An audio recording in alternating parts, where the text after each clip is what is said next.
совещание, 5 задач. Приступим, да? Суждение. Так, первая задача. В адрес ФАС по Кемеровской области поступила жалоба о ЛАКС на положение квалификации электронного аукциона «Капитальный ремонт срока». По мнению заявителя, заказчиком нарушено требования статьи 34, а именно, пунктом 3.5 контракта установлено, что в случае просрочки исполнения поставщиком обязательств, предусмотренных контрактом, заказчик направляет поставщику требования об оплате пени. Пеня начисляется за каждый день просрочки исполнения обязательств, предусмотренных контрактом, начиная со дня следующего после дня истечения установленного контрактом срока исполнения обязательств, и устанавливается контрактом в размере 1/300 действующей на дату уплаты пени ставки рефинансирования цены контракта, уменьшенной на сумму пропорционально объему обязательств. Пунктом 3.6 контракта установлено, что в случае неисполнения или ненадлежащего исполнения поставщиком обязательств, предусмотренных контрактов, за исключением просрочки, заказчик направляет поставщику требования об уплате штрафа. Размер штрафа устанавливается в виде фиксированной суммы, определенной в порядке, установленном правительством. Таким образом, заказчик в проекте контракта указал неверный размер пени, уплачиваемый поставщиком в случае просрочки исполнения обязательств, предусмотренных контрактом, и не установил фиксированный размер штрафа, а лишь сослался в проекте на постановление. Обоснована ли будет жалоба, ответ нужно обосновать. Пожалуйста. Что? Что пункт 2? Так. Что там пункт 2? Так. Что? Имение.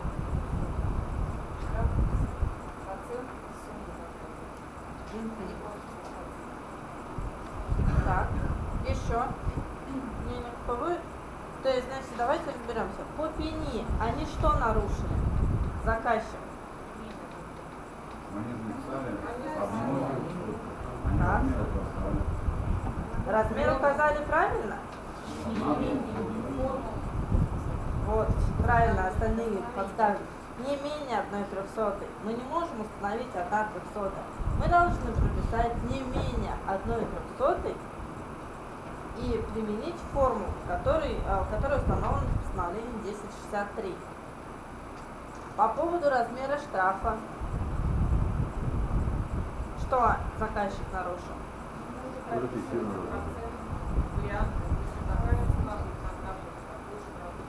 Да, то есть практика контрольных органов, да, ну, в частности нашего Кемеровского ФАС, складывается так, что по ответственности сторон мы должны прописывать с вами конкретные размеры, да, ну, то есть какой процент мы будем устанавливать.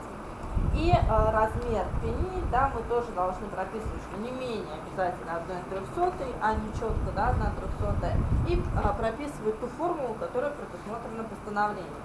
Однако Министерство экономического развития, да, письмо говорит о том, что размер штрафа, да, вот как прописывать все формулы и все брать с постановления, как бы не требует законом 44. Поэтому то, что контрольные органы ФАС, они прямо в письме пишут, приняли такую позицию, они считают это не совсем правильно. Но в качестве рекомендации, да, вы понимаете, что вас контролируют контрольные органы, в основном ФАС, да, привлекают к ответственности. В качестве рекомендации, конечно, нужно прописывать все формулы, которые применимы. Размер штрафа у нас как будет зависеть? От чего? От цены контракта. Скажите, если мы с вами будем объявлять, например, электронный аукцион, да, на выполнение работ с начальной максимальной ценой контракта 4 миллиона, мы с вами какой установим размер штрафа?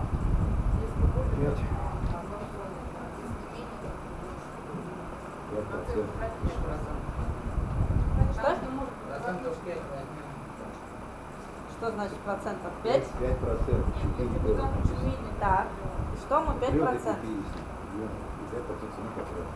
5% от цены контракта. Но если мы с вами посмотрим, читаем постановление, у нас зависит, да, от цены контракта. Менее 3 миллионов 10%, более 3 миллионов 5%. Мы с вами объявляем на 4 миллиона. У нас написано размер процентов от цены контракта. мы с вами объявляем на начально-максимальную цену контракта. Правильно? То есть подрядчик может снизить нам до 2,5 миллионов контракт. И тогда у нас получится, что в нашем контракте предусмотрен неверный размер штрафа. Поэтому в проекте контракта вы как будете прописывать? С отлагательным условием, правильно. То есть вы пропишете, да, что в случае, если начально-максимальная цена контракта будет составлять менее 3 миллионов, то процент размера штрафа будет такой. Если будет свыше 3 миллионов, то процент будет другой, да? Ну тогда здесь можно, конечно, конкретно прописать. Да. Нет, это мы говорим о том случае, то есть когда вы понимаете, что может быть и другое, да, предусмотрено. Да, если цена менее 3 миллионов, вы можете прописать конкретно и не нужно прописывать все. Это нет, конечно. Вот. Поэтому здесь, конечно, лучше прописать и предусмотреть все. Потому что в случае, если мы с вами пропишем, что у нас 5%, да, нам снизить цену контракта до 2 миллионов, мы с вами можем изменить контракт и прописать, что у нас 10% теперь штраф. Нет, да? То есть с вами уже говорили, что при заключении контракта изменять условия контракта, которые были предусмотрены проектом, нельзя. Поэтому здесь, конечно, лучше прописывать и утверждать все. Я обращаю слово на не менее 1/300, потому что часто встречаемое нарушение заказчика. Пишут конкретно 1/300, но это неправильно, в соответствии с постановлением 263. Вопросы? А? Где?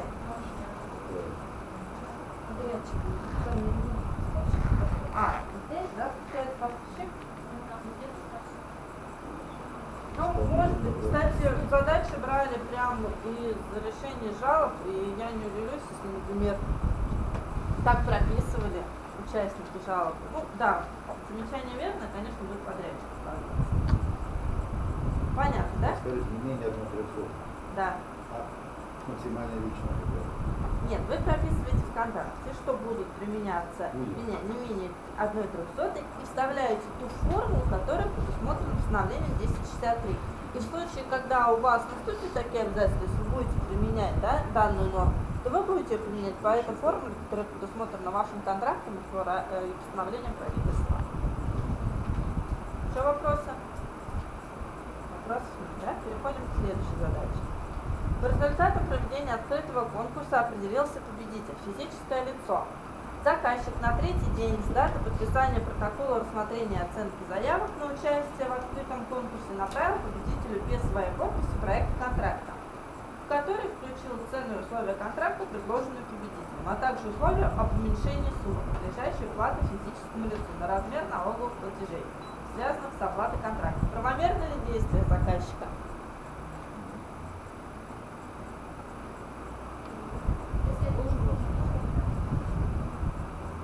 Так. Почему вы считаете, что правомерно? Вот у нас еще говорят.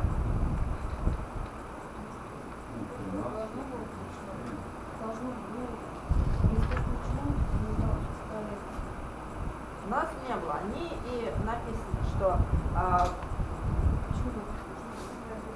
Нет, смотрите, ну, здесь имеется в виду, что заказчик на третий день с даты подписания протокола, да, направил победителю все проект, который включил цену и условия контракта предложено, а также условия, включил, а также условия об уменьшении суммы. Правильно сделал. То есть получается, из буквального толкования задачи проектным контрактом у нас данное условие не было предусмотрено. Но в соответствии с частью 13 он сейчас включил. И он сделает правомерно?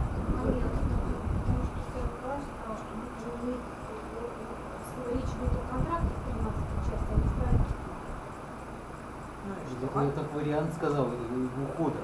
А была четкая рекомендация указывать. То есть считать проект контракта и контракт это одно и то же. Вот так считайте. Это если уж потом. Я написала на полях 3 вопросительных знака. Не, это просто уход. Вот смотрите, если у вас проектом контракта не было предусмотрено данное условие, то при заключении контракта данное условие вы не можете включать. То есть вы должны заключить контракт на условиях, предусмотренных в документации, проекта контракта, да, и извещения. Поэтому в случае при заключении контракта данное условие вы теперь не можете исключить. Что? Доп. Соглашение на что? Когда начинается исполнение. А у вас какое будет основание для изменения контракта? Если у вас это не было предусмотрено проектом контракта? Ну, в ходе исполнения у нас тоже есть определенные случаи, да, когда мы не можем изменять условия контракта. Данный случай у нас не установлен. Как мы можем изменить? У нас тоже, да, ну дальше мы с вами будем рассматривать исполнение изменения контракта. Там с вами просмотрим все случаи изменения. Поэтому здесь у нас условия контракта, как мы можем изменить? Мы не предусмотрели документации, да, хотя должны были предусмотреть. Мы нарушили норму закона при, так скажем, в момент, когда мы разместили, да, без указания данного условия, потому что оно должно было у нас предусмотрено соответственно. Нет. Даже если они направляют вам протокол разногласий и говорят, что включи это условие, вы уже изменить не можете. Смотрите, мы не могли предположить, что будет физическое лицо победитель, правильно? Вы должны были предположить. Часть 13 статьи 34 говорится, что во все контракты нужно включать. И наш Кемеровский ФАС есть решение, которое говорит, что в проект контракта нужно обязательно включать данное условие. Но также могу ответить, что есть решение ФАС другое, буквально с 2 недели разницы у этих решений, в котором заказчик показал иную точку зрения. Вам Виталий Николаевич уже говорил, когда они объявляют на капитальный ремонт, и согласно градостроительного кодекса они требуют допуск СРО, да, по генподряду, а генподряд и все допуски СРО могут иметь только юридические лица, в соответствии с этой нормой закона не может быть у нас физическое лицо, быть победителем, так как требуем допуск СРО в соответствии с градостроительным кодексом. Наш Кемеровский ФАС согласился с мнением заказчика и не признал их нарушившим требования. Хотя в других случаях они четко утверждены, что в проекте контракта должны содержаться данные условия. Поэтому, чтобы вам не спорить, да, и не доказывать, ну, конечно, в каких-то случаях можно пытаться, да, сказать, что у нас не может быть в этом случае. Если мы устанавливаем ограничения для субъектов, это факт, значит, да, что может. Ну да, здесь можно попытаться, но опять же я говорю так, да, вы для субъектов можете и не прописывать. Хотя, в принципе, я так думаю, что у вас все равно шаблоны контрактов уже созданы, да?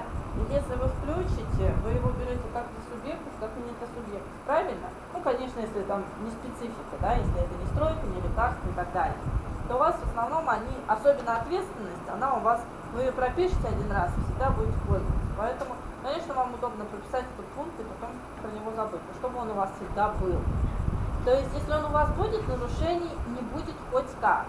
А вот если у вас его не будет, то в каких-то случаях может расцениться как нарушение. Понятно, да, здесь? И все-таки, если у нас его нет, это две физические лицо. Сумма контракта не изменилась. Нет. Как нам его платить? По вычетам НДФЛ? Нет. Как? Всю сумму платим, а он Да, потом... а он будет сам вносить уже эту сумму. Поэтому он понимал, что он должен был, он участвует, данного условия нет, и в принципе он должен был подать на вас жалобу или написать вам запрос на разъяснение, после чего вы бы внесли изменения в документацию, в проект контракта и так далее. Поэтому у вас здесь при проверке будет потом нарушение, что вы не включили, да, данные случаи, но у вас не будет нарушения в ходе исполнения контракта. А если вы еще измените и данный пункт, то у вас потом будет два нарушения, что вы не предусмотрели документацию, да, не включили данные условия, и еще плюс при заключении, при исполнении контракта изменили контракт, который не предусмотрен. То есть здесь будет два состава нарушений. Поэтому, конечно, изменять не нужно, да? Еще вопросы? Вопросов нет, да, по этой задаче? Итак, дальше. В результате проведения электронного аукциона, участниками которого были только субъекты малого предпринимательства, социально ориентированные некоммерческие организации, определился победитель. Заказчик на 4-й день с даты размещения в единой информационной системе протокола подведения итогов аукциона разместил в ЕС без своей подписи проект контракта, в который включил цену контракта, предложенный победителем. и информацию о конкретных показателях товара, указанных в заявке. Победитель на 5-й день с даты размещения проекта контракта разместил протокол разногласий, в котором указал, что проект контракта срок оплаты поставляемый товар не соответствует части 8 статьи 30 и предложил внести изменения в проект контракта в части сроков оплаты. Заказчик рассмотрел замечания, согласился с ними и на 2-й день с даты размещения протокола разногласий разместил доработанный проект контракта. Победитель на 2-й день с даты размещения доработанного проекта контракта разместил подписанный контракт, а также документ, утверждающий обеспечение исполнения контракта. Банковскую гарантию.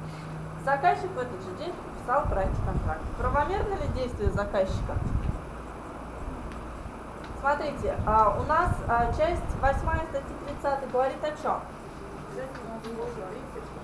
Да, то есть в случае, если мы с вами объявляем закупку для субъектов малого предпринимательства и социально ориентированных некоммерческих организаций, у нас обязательным условием должно являться, что оплата в течение 30 дней. Правильно?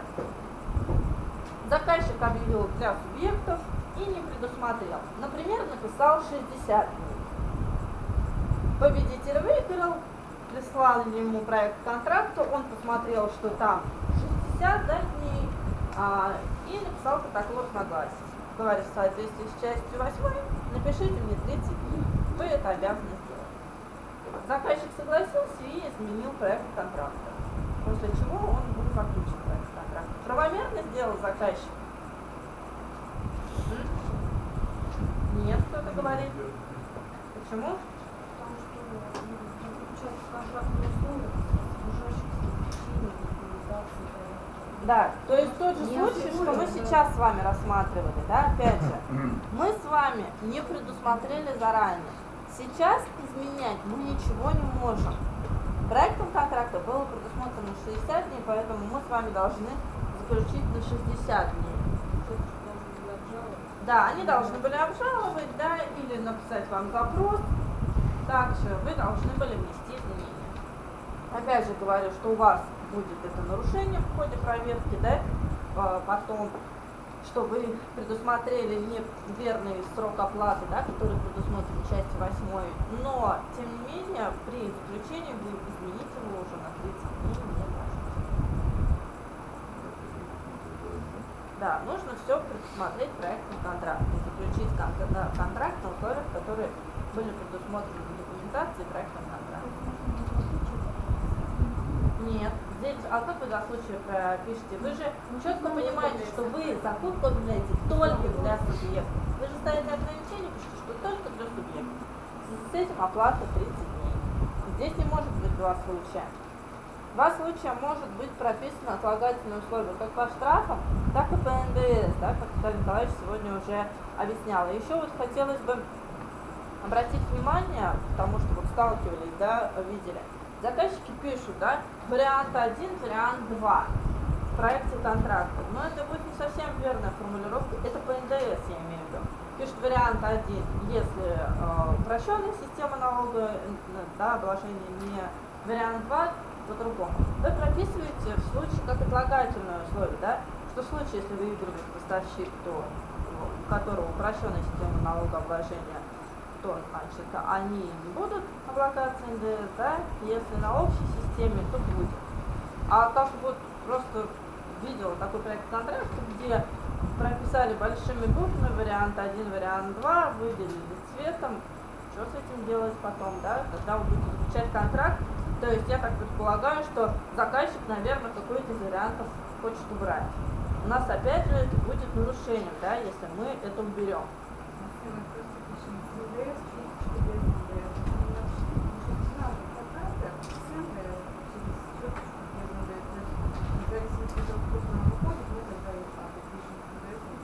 Но у вас так и будет. В проекте с НДС, без НДС, когда уже процент контракта, там конкретно указано. Можно так? Или надо прям все написать словами? Вам нужно прям прописать, да, что в случае, если поставщик будет, например, в упрощенной системе налогообложения, то цена указывается без НДС, да? А если на общей системе, то с НДС. То есть у вас прописано будет отлагательное условие. Поэтому вы потом ничего не будете менять, вообще ничего в этом пункте, а просто укажете. Либо НДС сумму укажете, либо не будете указывать. Поэтому вот в качестве рекомендации надо писать. Еще вопросы?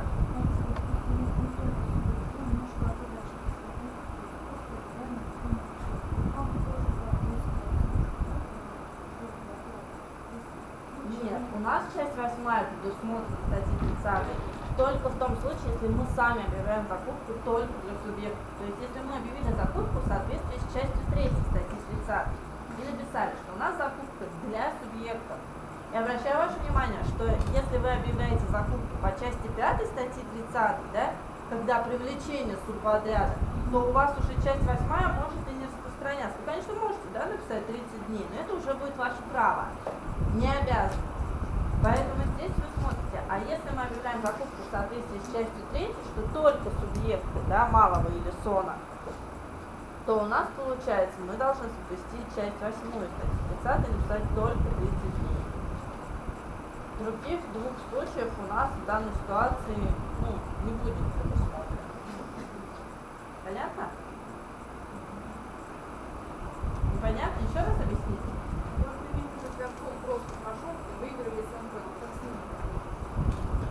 Нет, это на общих основаниях. То есть вы объявляли просто аукцион, у вас какая разница, субъект, не субъект, вам вообще все равно. Вы просто объявили аукцион. Поэтому здесь вообще никаких не может быть применения. Да, и 365 дней будет. У вас не для субъектов было аукцион. А вы даже, как вы знаете, вы даже с ней декларацию потребовали или не требовали, у вас просто аукцион без субъектов. Но они, да, они могут вам приложить декларацию, да, там, и показать, что вот